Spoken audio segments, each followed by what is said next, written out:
You know, it was interesting. So Hmm. when we sent the first invite out, I had 6 people log into this room. When we sent an invite last week. Really? Yeah. And we sent another invite an hour ago, so looks like we'll just be making a really good quality video. Well, that's okay. What? I'm going to change up our slides a little bit. Oh, okay.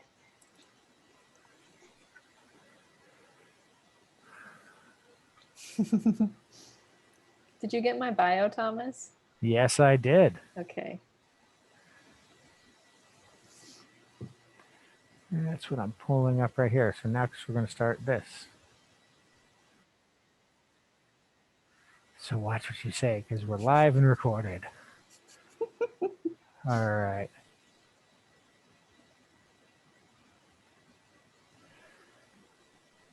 And where'd it go?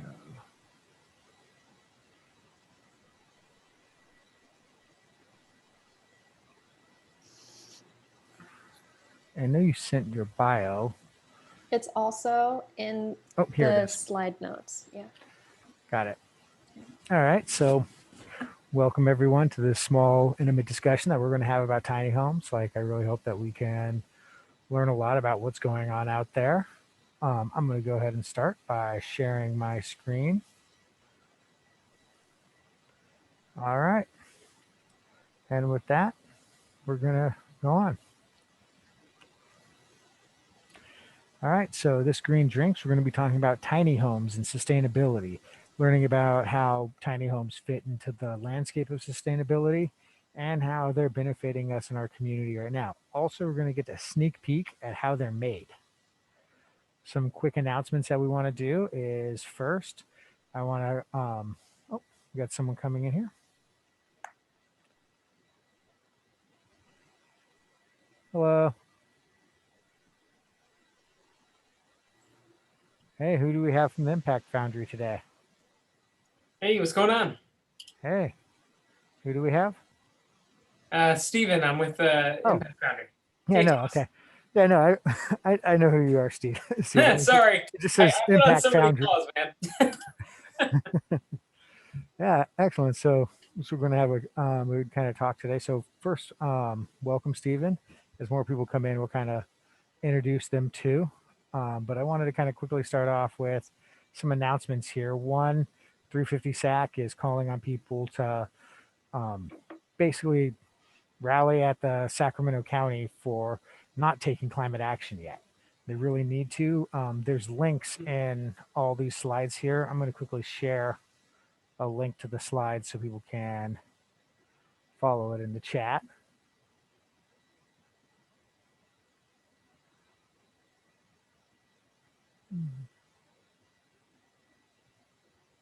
All right, here is a link to all the slides. So 350 SAC is in there also. Kiara Reed from the Red, Black, and Green Coalition, is originally from Chico, California, which is where Paradise used to be next to. And they're actually using tiny homes for camp victim survivors. So let me quickly share my sound so everyone can hear this. And we're going to listen to what's going on with that. Devastating fires into a story of hope by raising money to build tiny homes. It would have never happened without all the help. I received today a tiny home from people with a big heart. I got my home. This is mine. You love it? The devastation of the campfire was just horrific, and I think it is larger than people that aren't in the area realize. Overwhelming amount of families lost the place they called home when California's most devastating fires. One of the miracles that happened through this fire for me was that a tiny house that I began about 12 years ago and moved away from did not burn. I gave that house to the project, and it turned around to come back to be mine, and I didn't know that was going to happen. Building these tiny homes, it takes a tremendous amount of effort and a lot of material. And then when families move on, they pay it forward. And so then it's a gift that keeps on giving. So why are we making this film? There's over 500 people still on the waiting list. We need your help to get the word out. We do, and the more the word gets out, the more volunteers come, the more homes get built, and the more folks learn about this being a model for natural disaster relief, because tiny homes are a low budget, small timeline scale, permanent or temporary housing relief option for these families.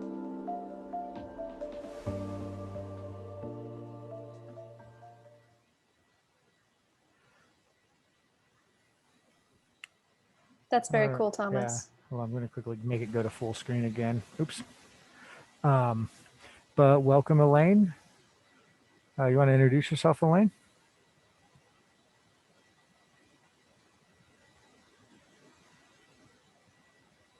All right. Well, welcome to the Green Drinks Tiny Homes, and we're going to kind of continue. I also want to highlight some upcoming events. National Drive Electric Week is in a bit. There's tons of events around electric vehicle driving. Clean Start is having the Clean Tech Meetup supporting underserved communities. We will have Jose Bopita Memba of SMUD's Sustainable Communities, and we will also have someone from Green Lining Institute talking about how they're bringing social equity and teaching small and startup businesses how to be socially equitable. All right, and come on, full screen.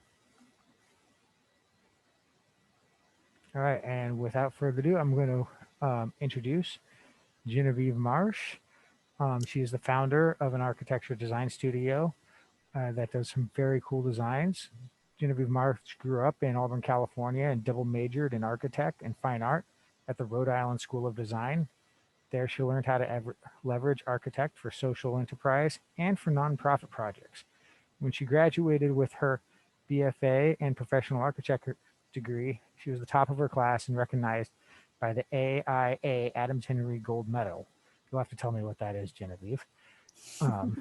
This recognition enabled her to spend 5 years traveling around the world as a designer for community-initiated design projects. A few years ago, Genevieve returned home to Auburn, California to open up her own practice and apply what she learned in her world travels to the local community.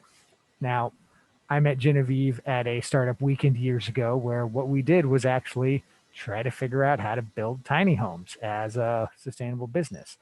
And with that, I'm going to let Genevieve take on over and just tell me next slide when you're ready. Thank you, Thomas.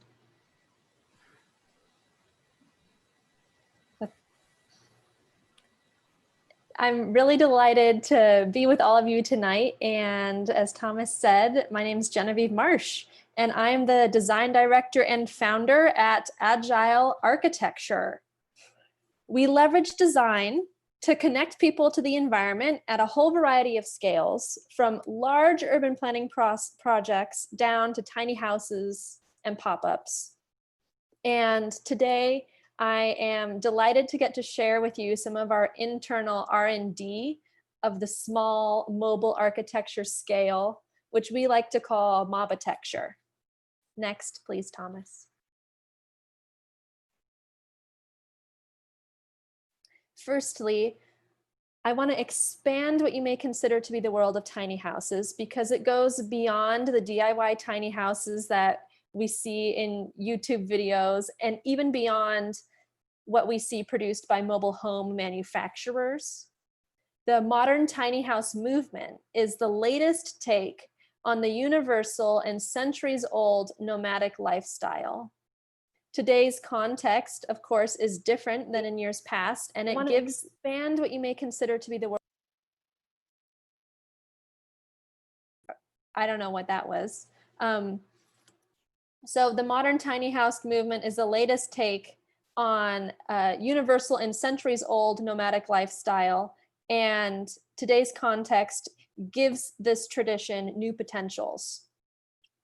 It particularly promises to restore civic life, bring playfulness and new possibilities to top-tier design, and encourage cross-sector innovation, both in the university realm and in the business realm. Next slide. The ways that these new potentials are interacting is still developing. For example, the law and tiny houses are still figuring out how they interface. And I have found that we have an exciting amount of wiggle room when we make tiny houses mobile. The small scale of the tiny house is a prototype scale for architecture. And as such, it allows us to take risks that we wouldn't take if we were doing a whole-sized house or a multi-family housing tower. For one, tiny houses are governed under DMV code and not the California Building Code. And other codes, such as sanitation, often don't even come into effect on a tiny house until after a particular system or object is removed from a trailer. So from trying to advance the field of tiny houses and mobitecture, this lets us experiment with new technology that's not yet permitted in our very stringent building code, yet maybe even better than what is currently allowed, because sometimes the code limits innovation and progress. In addition, because it's a smaller scale, the prototyping with a tiny house can accommodate a completely hands-on making process, which is really important for learning as much as possible through the act of prototyping. As an architectural designer, I'm drafting stuff all the time. And when I have an opportunity to get in the fabrication shop and really work on the proper type of welding and finished carpentry and joinery, that enhances my understanding of how things work when I am drawing them, and it's invaluable to making me better at my job. So altogether, these advantages help us in my studio and architects and designers at a whole bunch of firms around the country justify longer development timeframes on executing their new ideas. This is similar to how developments happen in the luxury sports car industry, where R&D is invested in making the luxury models, which then later inform base models, or how haute couture spins off ready to wear. Next slide, please. So Live-in Landscapes is the first project that I want to highlight tonight. As an exploration of Northern California design, it's an evolving product line of tiny houses that explores the creative possibilities of insulated tensile membrane structures for short-term ecotourism accommodation. Next. Before my studio went all in on this prototyping project, we worked hard to find a market fit that would enable us to lower our investment risk. And we found that the hospitality trends over the past few years have significantly shifted towards ecotourism experiences, and Northern California's natural beauty is a huge draw. Campgrounds, farm stays, eclectic B&Bs have all been upgrading their facilities to provide glamping.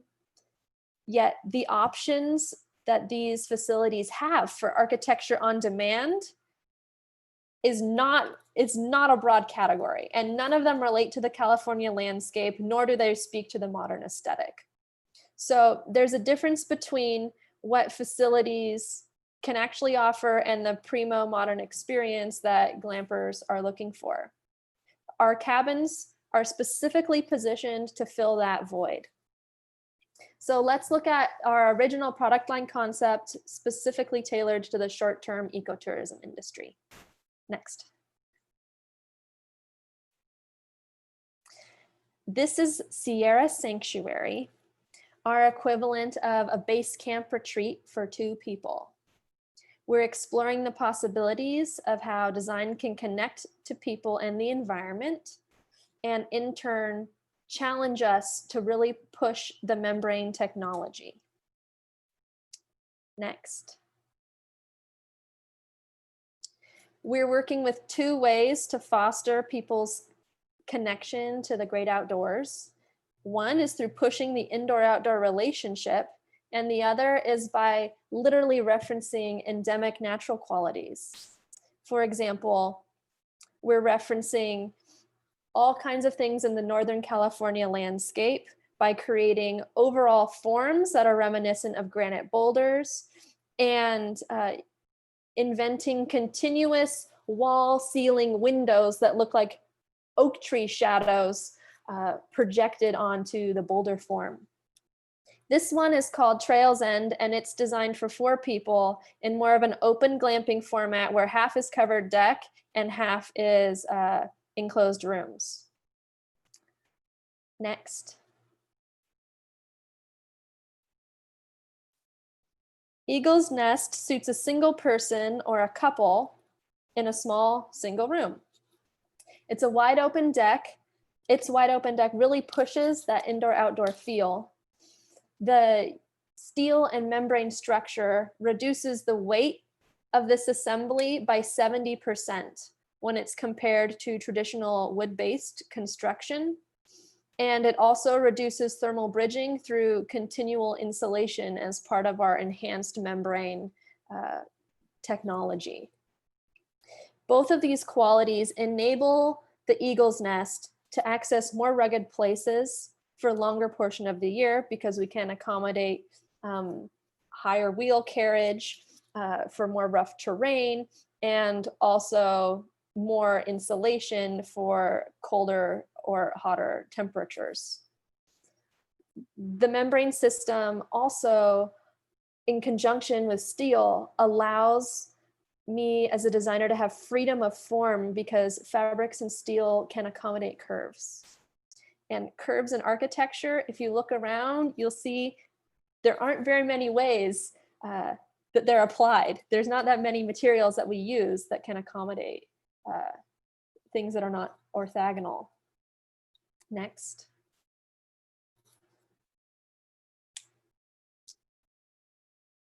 Our first prototype in the fabrication shop is the Eagle's Nest. It evolved from that first sketch into what you see here, which was our first 3D model. We've made it big enough for 2 people. The enclosed space is 8 by 8 and has a Japanese tea room inspired lounge that converts to a queen bed or 2 bunk beds. The sprawling deck mindfully continues the living space by being at bench height. The hollow sphere on the left of that main picture represents a fire pit or a table. So all of a sudden, we don't just have you're either outside or inside, but we have you're either outside, sitting on the edge of the deck, enjoying the deck, being on the low levels in the enclosed space, or being higher up. And that starts to become really dynamic and is much more engaging. Next slide.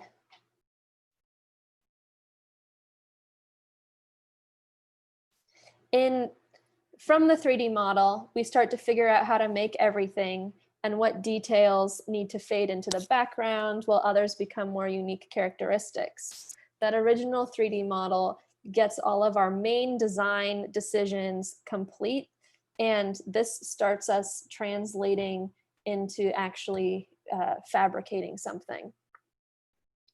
Since this design has a very contemporary aesthetic, we have an ultralight translucent facade that looks like a series of thin green fins projecting between corrugated polycarbonate. And here on this slide, you see that what the facade design is, and then, you know, it looks rather simple, but all of those layers that are exploded on the left half of this slide, all of that has to fit into just 1.5 inches of thickness. And so the doors really are not simple when it comes time to getting out the jigsaw and the welder. Not only are the doors asymmetrical, but they're also curvy and they also pivot. And I wanted all of the details to be invisible. I did choose to accentuate the door handles as a feature element, and they're made of stainless bronze and copper, and they're finished to look like cattails. So here you see just an example of one component of the system really being broken down and how it becomes quite granular in design before we hit the workshop floor. Next, Thomas.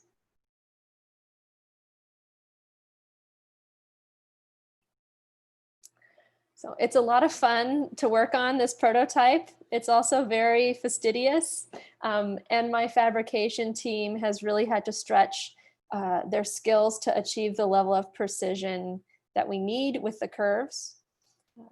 We have minimized the part count tremendously. Each part is custom, and it custom takes time. It's not a Home Depot house. But our goals here, by working on this, what is essentially a bespoke prototype, is that we will develop processes and systems and ways to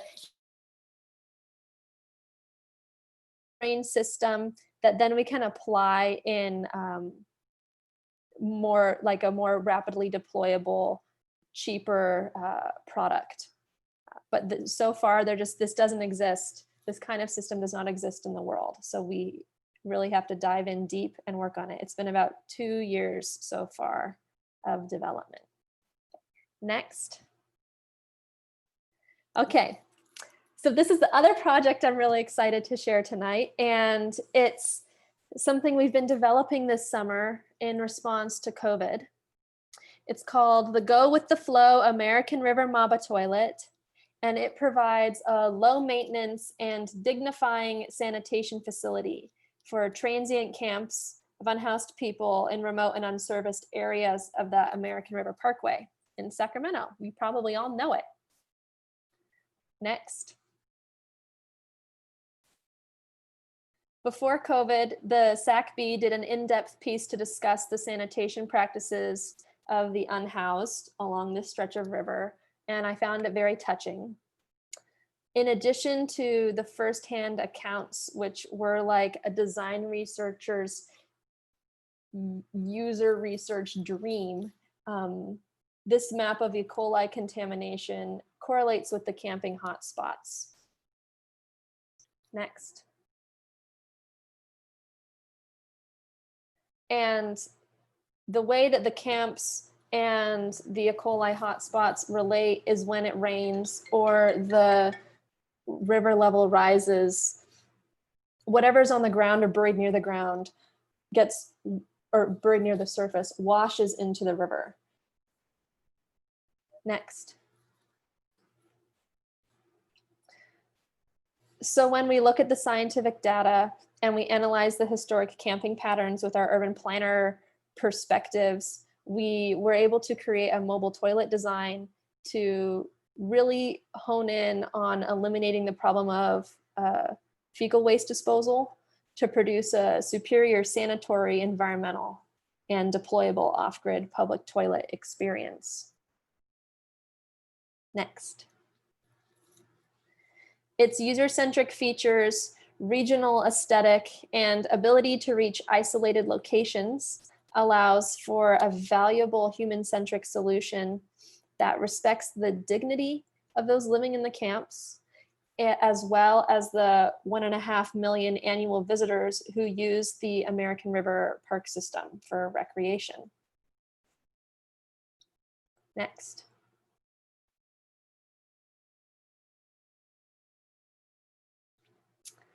The design purposefully limits contact points with the structure itself and with users.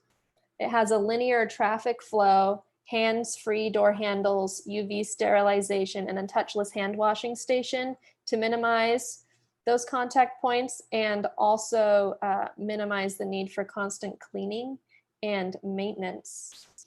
Because these are deployable and specifically proportioned to fit along the bike trail and pedestrian routes in the park. They can adapt to the needs of the unhoused community and can be redeployed, redistributed based off of quantity of users. And because they're beautiful and very dignifying, they could also be deployed for other community needs, such as more community events in the park, or add it to a park where the toilets are currently closed because they don't have the sanitation features of something like this to keep people safe without a constant sanitizing janitor. So next.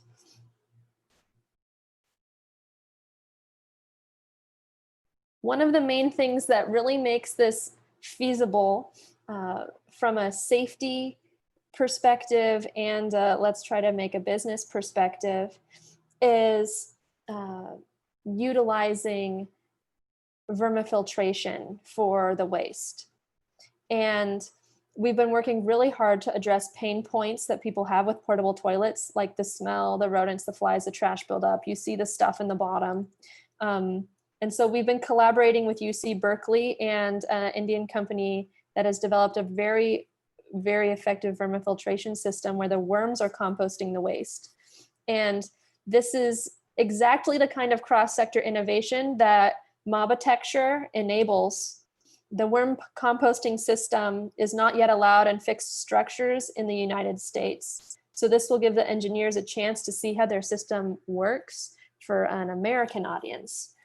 It's been deployed extensively throughout India and Africa, but everybody goes to the bathroom differently. And this will give them the information that they need on how it works for us. Next. So I'm currently looking for more contacts with organizations that serve the homeless in the Sacramento and San Francisco Bay areas. So please reach out and share any feedback or ideas that you have in for either of these projects, because I love to talk about them and I love to expand my mind. So thank you for listening, and I'm looking forward to any questions anybody may have. Great presentation. It's been interesting watching living landscapes develop over the years, and you put a whole lot of work in this. Now I have a question on kind of the glamping, kind of camping portion of it. When you're developing, like, I guess the new kind of framework with the, I think you were saying the membranes for using that to, as a kind of an insulation on it. So you're the only one working on that, you said? Yes. So if you actually go up to my second slide, Thomas, on that tiny house sector slide, you will see the only other building made with this technology that I know of. Oh, yes. Here? Okay. Yeah. On the right side there, that white blobby building, that was designed and built by my fellow Rhode Island School of Design architecture students while I was in school. And they really came up with the initial idea and started with the triple layer insulated tensile membrane structure. And I'm doing a different configuration of that to enable more windows and more form flexibility. So that picture there, that's the initial project that's inspiring this, but I don't know of anybody else who is working on insulated, continuous insulation tensile membranes. My membrane is 3 inches thick, and this prototype, the membrane in this picture, that's 1.5 feet thick, I believe. What about weight? Because on the weight, does it is it impacted heavily by the membrane, or? No, the membrane is extremely light compared to wood. So when you build something out of wood, you have all of the studs, and then you have the plywood, and then you have your drywall or masonry or gypsum board or however you're going to finish it. And that is a lot of weight really fast. But when you're working with the membrane itself is like a millimeter thick. And then you have your insulation, which is mostly air. And then you have your interior finish fabric, which I'm utilizing Sunbrella right now because that's just the easiest for the prototype. And then you just have a very simple steel frame. So the weight is 70% less than if I built the same sized structure out of wood. Okay. Anyone have any questions? I just had a comment, Genevieve. I sent you a connection on LinkedIn. I work at a nonprofit resource center. We have a number of folks that work with homeless populations. So I think it might be good if we connect. Thank you, Stephen. I'm very interested in that. I would love to discuss that with you. Cool. Elaine, did you have a question? Yeah. Hi. You spelled sterile, S-T-E-R-Y-L, sterile water, and I have not heard that term. So can you please explain? Spelling is not my forte. So if it's weird to you, it's probably a spelling error. It has has no, bugs in it, no that it's drinking grade. Okay. Water that we get out of the tap is not necessarily sterile, S-T-E-R-I-L-E. So it's not, what do you say, germ-free. Sterile is germ-free. It's not germ-free, but it's drinkable. I mean, yes. Are you reading my slide notes? I was looking at your slide. No, I don't see your notes, but I was looking at your slide and seeing that. Oh. That word. I'm a spelling person. So when I see a word that I don't recognize, you meant sterile, S-T-E-R-I-L. I mean clean drinking water. Okay. Yeah, so I misspelled that. Thank you for catching that, Elaine. It's okay. It just was puzzling. All right. So how much of between, I guess, the design of the kind of living landscape here and this portable bathroom, how much of that actually crosses over? Or of the, I guess, the technology crosses over? I'm so glad that you asked that, Thomas, because my experiences in the fabrication shop have directly influenced the design of the Maba toilet.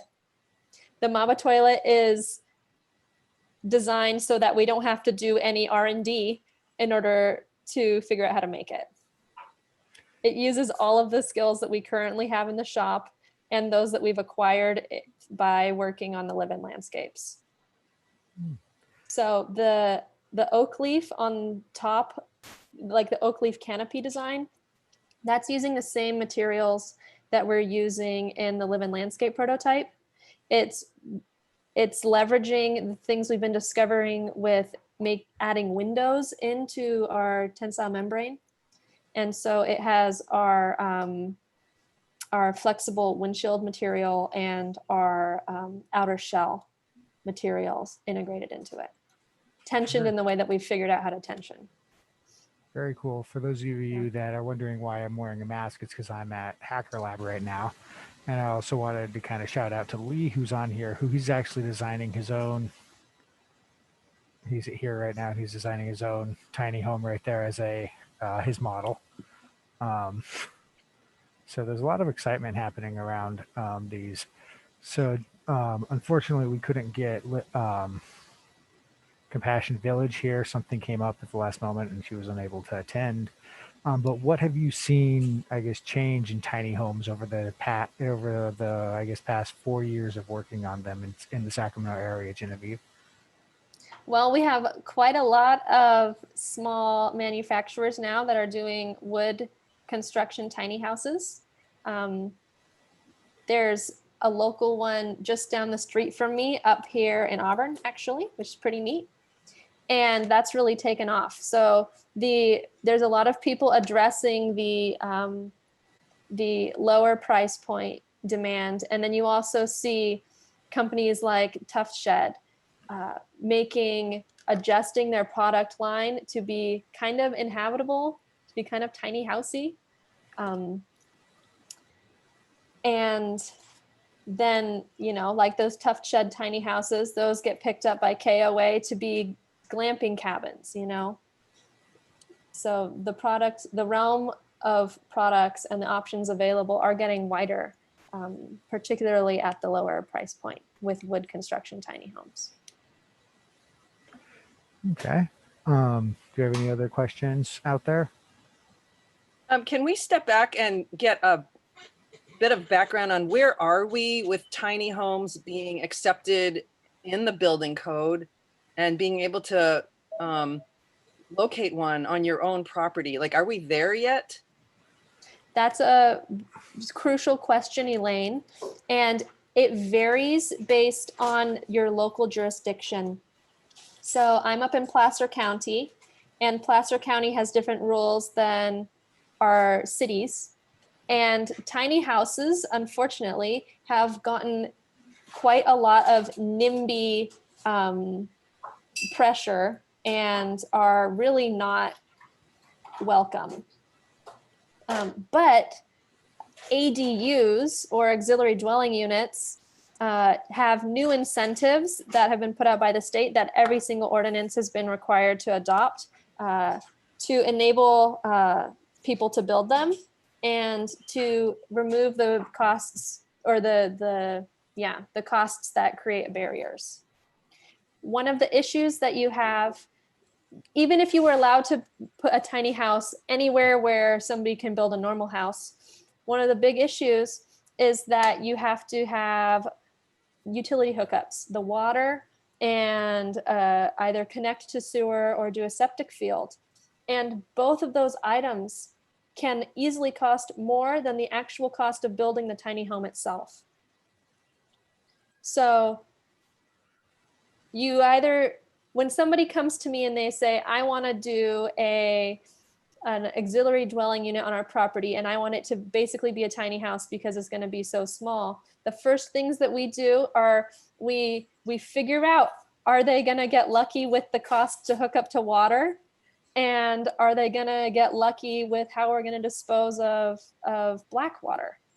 And then we can actually go forward and do something. Are Mobby toilets an option for the black water portion? So the sanitation rules for houses are very strict, and you have to have a permanent septic system or hook up to a city sewer line. The only exception in certain circumstances is to have a septic tank that is enclosed, and then you regularly pump it out. So you cannot use a vermifiltration toilet system right now for your house, nor can you use a portable rentable toilet. Wow. Wow. I didn't know that last part. Do any Mobby facilities include showers at this point for the unhoused? I do not personally have a design for that yet, but I have seen a bunch of designs for shower trailers.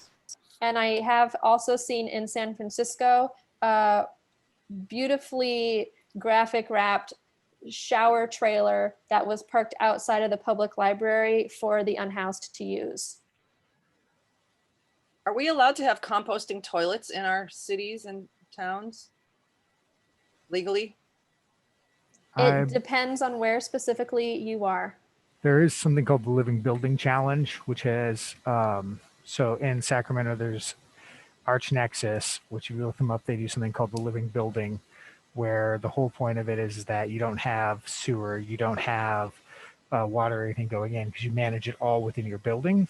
And in order to be able to do all of that, they had to go through this giant long process to get special permits from the city, just to say that they weren't going to be connected to the sewer. And at the end of the day, they still had to be connected to the sewer. They were just allowed to process their black water on site. So there's a lot of different forces pushing on it because we want to make, insulate the waste. But the other thing that you had mentioned, Elaine, that I wanted to highlight is Sacramento has had a shower program for the unhoused, and it's been people love it.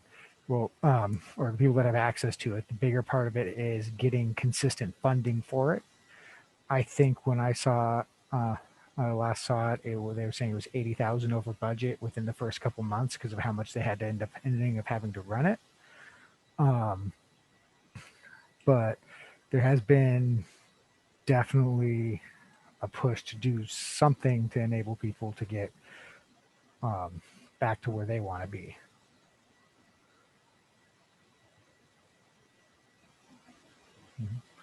So Genevieve's, your structures have no electricity, is that right? It is closer to camping that way, is that right? Both of my systems have electricity. There's two options. One, you can plug it in if you happen to be in a location for that, or there's a battery bank and solar array. On the live-in landscapes, the solar array is on a cart that somebody my size can push out into a sunny spot, and that's tethered back to the battery bank in the live-in landscape. And in the Maba toilet, there's a series of small panels that are up on top of the oak leaf in the roof structure, and the battery bank is in the tongue.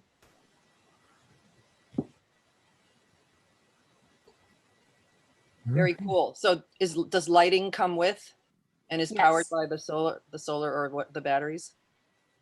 Yes, and one feature that is included in the Maba toilet design right now is a phone charging lockbox station, which is, you can kind of see it in the angle in this picture. It's that yellow area on the tongue of the trailer, so that people can actually charge their phones and have that be, secure. All right. Very cool. Thanks. That was great. Thank you guys for tuning in. I'll quickly refresh the screen here. Oops. And I did want to tell everyone a little bit about what Compassion Village does. They're a social impact tiny home community for people experiencing homelessness. They've been growing significantly since they started about 4 years ago also. And we were looking forward to hopefully connecting with them more in the future. They wanted to be here. Tammy, their CEO, wanted to be here, but she sent us a message this morning saying that she was unable to and apologizing for it. So we wish them luck, and I encourage people to go check out what they're doing. And with that, we've reached the end of tonight's programming. I know this is kind of virtual world with COVID and everything and social distancing, wearing a mask at the office. This is kind of the best, I guess, socialization we can get. So does anyone have any cool environmental or sustainable things that they want to share with us?